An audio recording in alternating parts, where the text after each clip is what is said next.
Hello learners, welcome to Sure Question Academy. Please watch the videos, like and subscribe to the channel.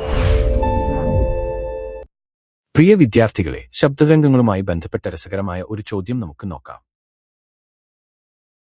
ചോദ്യം ഇതാണ്: ഒരു വസ്തുവിനടുത്ത് പുറപ്പെടുവിക്കുന്ന ശബ്ദതരംഗത്തിന്റെ ആവൃത്തി ആ വസ്തുവിന്റെ സ്വാഭാവിക ആവൃത്തിക്ക് കൃത്യമായി സമമായാൽ എന്ത് സംഭവിക്കും?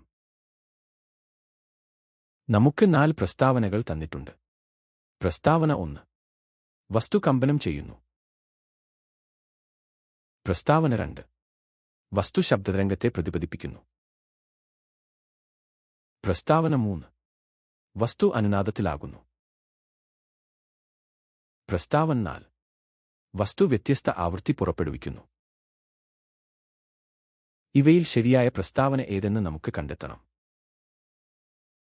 ഓപ്ഷൻ എ 4 മാത്രം. Option B 1 3. Option C 2 3. Option D 3 4. ഇതിൽ ഏതാണ് ശരിയായ ഉത്തരം എന്ന് നോക്കാം. ഓരോ ആശയങ്ങളും നമുക്ക് ഘട്ടം ഘട്ടമായി വിശകലനം ചെയ്യാം. ആദ്യം അവിടെ എന്താണ് സംഭവിക്കുന്നതെന്ന് വ്യക്തമായി മനസ്സിലാക്കാം. ഓർക്കുക, എല്ലാ വസ്തുക്കൾക്കും അതിൻ്റേതായ ഒരു സ്വാഭാവിക ആവൃത്തി ഉണ്ടായിരിക്കും. വരുന്ന ശബ്ദതരംഗത്തിന്റെ ആവൃത്തി ഈ സ്വാഭാവിക ആവൃത്തിക്ക് പൂർണ്ണമായും തുല്യമായാൽ ആ വസ്തു ഊർജ്ജം ആഗിരണം ചെയ്യുകയും ശക്തമായി കമ്പനം ചെയ്യാനും തുടങ്ങും. ആദ്യം എന്താണ് സ്വാഭാവിക ആവൃത്തി അഥവാ നാച്ചുറൽ ഫ്രീക്വൻസി എന്ന് നോക്കാം.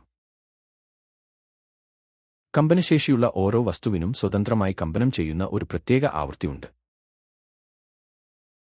ഇതിനെയാണ് ആ വസ്തുവിന്റെ സ്വാഭാവിക ആവൃത്തി എന്ന് വിളിക്കുന്നത്. മനസ്സിലായോ? അടുത്തതായി എന്താണ് അനുനാദം അഥവാ റെസൊണൻസ്? പുറത്തുനിന്നും വരുന്ന ഒരു ശബ്ദതരംഗത്തിന്റെ ആവൃത്തി ഒരു വസ്തുവിന്റെ സ്വാഭാവിക ആവൃത്തിക്ക് തുല്യമാകുമ്പോൾ അത് ഏറ്റവും കൂടിയ ആയതിയിൽ കമ്പനം ചെയ്യാൻ തുടങ്ങും. ഈ പ്രതിഭാസമാണ് അനുനാദം. നാം ഇപ്പോൾ മനസ്സിലാക്കിയ ആശയങ്ങൾ വെച്ച് തന്നിരിക്കുന്ന പ്രസ്താവനകൾ പരിശോധിക്കാം. ആവൃത്തികൾ കൃത്യമായി തുല്യമായതിനാൽ വസ്തു തീർച്ചയായും കമ്പനം ചെയ്യും. അതിനാൽ പ്രസ്താവന 1 ശരിയാണ്. ഈ പ്രതിഭാസത്തെയാണ് നാം അനുനാദം എന്ന് വിളിക്കുന്നത്.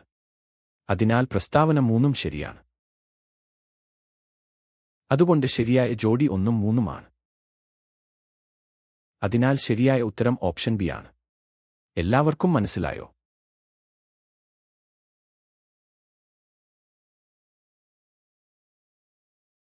വളരെ നല്ലത്.